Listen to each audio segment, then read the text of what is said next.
Terima kasih pengerusi majlis. Yang berbahagia, Datuk Frederick Kugan, Ketua Konservator Hutan Jabatan Perhutanan. Yang mulia, Tuan Haji Fazil Yahya, Timbalan Ketua Konservator Hutan, merangkap pengurusi jawatan kuasa kempen penanaman 100 juta pokok peringkat Jabatan Perhutanan Sabah. Yang berusaha Encik Karim Haji Abdul Samad, pengurusi jawatan kuasa pertandingan pidato, kuis dan debat perhutanan, Jabatan Perhutanan Sabah tahun 2021 sempena kempen penanaman 100 juta pokok. Yang dihormati barisan panel hakim yang arif lagi bijaksana, pegawai-pegawai kanan Jabatan Perhutanan, rakan-rakan pemidato, seterusnya hadirin yang dikasihi sekalian. Assalamualaikum dan salam sejahtera. Apabila berbicara tentang pokok, apa yang terlintas di benak fikiran kita? Tumbuhan berkayu yang mempunyai akar, batang, dahan dan daun yang hijau. Bagi setiap bahagian ini mempunyai kepentingannya kepada kehidupan kita. Maknanya di sini hadirin sekalian, kewujudan pokok di atas muka bumi ini membawa 1001 kepentingan kepada kehidupan kita. Maka hayatilah mauduk bicara pokok kita, kehidupan kita.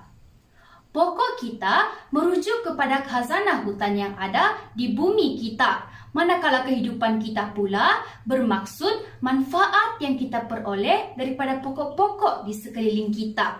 Lantas, pokok kita, kehidupan kita menjelaskan kepada kita akan kepentingan hutan kepada kesejahteraan hidup manusia. Memelihara dan menjaga hutan bukan tugas kerajaan semata-mata. Sebaliknya, ia juga tugas semua pihak termasuk swasta, komuniti kampung dan orang perseorangan. Persoalannya, mengapa memelihara dan menjaga hutan itu penting buat kita? Tak tumbuh, tak melata, tak sungguh, saya tak kata. Indikator pertama, kepentingan pokok kita. Sesungguhnya, pokok-pokok kita ini memberikan banyak kepentingan kepada kehidupan kita. Pertama, pokok kita ini membekalkan sumber bahan mentah kepada manusia. Kedua, pokok kita ini menjadikan ekosistem alam seimbang, kepanasan bumi menjadi berkurang, bencana alam semakin berkurang. Maka benarlah saudara-saudari sekalian, sediakan payung sebelum hujan. Ketiga, pokok kita ini mengelakkan berlakunya tanah runtuh. Bagaimana? Akarnya dapat menyerap air yang mengalir dan menahan hakisan muka bumi. Di negeri Sabah, hutan hujan tropika merupakan antara hutan yang mempunyai kepelbagaian flora dan fauna serta kaya nilai biodiversiti dan ekonomi. Namun hadirin sekalian, ibarat sebuah pokok yang tumbuh menghijau, tidak lekang diancam makhluk perosak. Meskipun sedar banyak kepentingan pokok kita, namun ada pihak yang rakus dan tamak haloba.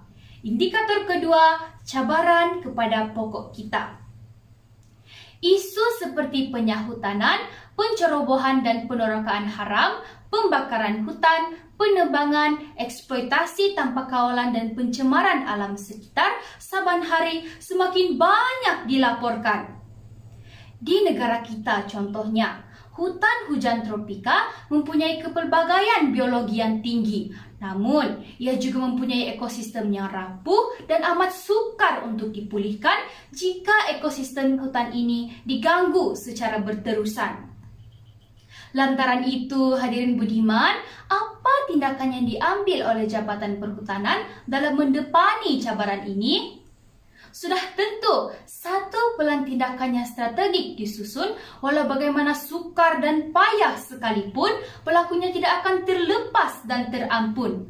Warga Dewan yang budiman, indikator ketiga, strategi dan pelan tindakan.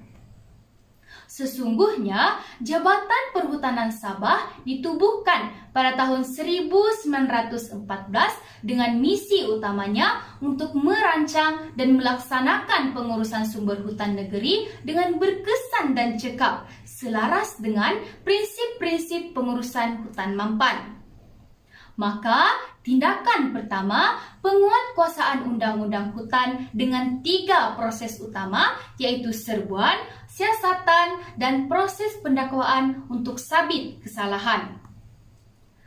Ranger hutan kehormat dari kalangan orang awam juga dilantik. Untuk apa? Untuk menjadi mata dan telinga kerajaan dalam menangani isu perhutanan. Selain itu, tinjauan udara turut dilaksanakan dan ia merupakan strategi yang paling berkesan. Di dalam enakmen Hutan 1968, beberapa larangan dalam hutan simpan telah digariskan. Semua larangan ini, jika pelakunya didapati bersalah, akan dikenakan hukuman penjara dan bayaran denda sehingga mencecah ratusan ribu ringgit.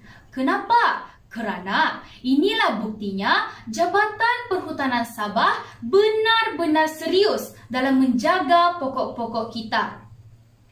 Hadirin sekalian, melihat kepada peri pentingnya pokok-pokok ini kepada kehidupan kita, maka program penghijauan Malaysia telah dilancarkan.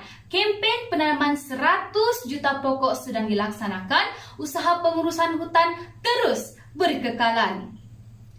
Penanaman pelbagai spesies pokok menerusi kempen ini akan memberi pelbagai manfaat.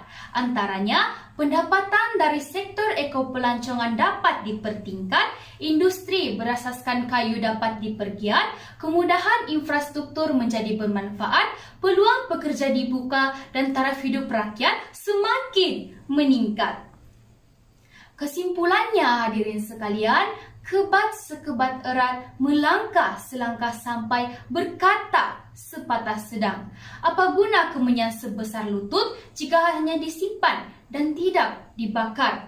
Ayo kita semua berganding bahu menjayakan agenda penghijauan negara, bersama-sama menanam pokok di kediaman dan kawasan kita, kerana tuan-tuan dan puan-puan, pokok kita, kehidupan kita. Sekian, terima kasih.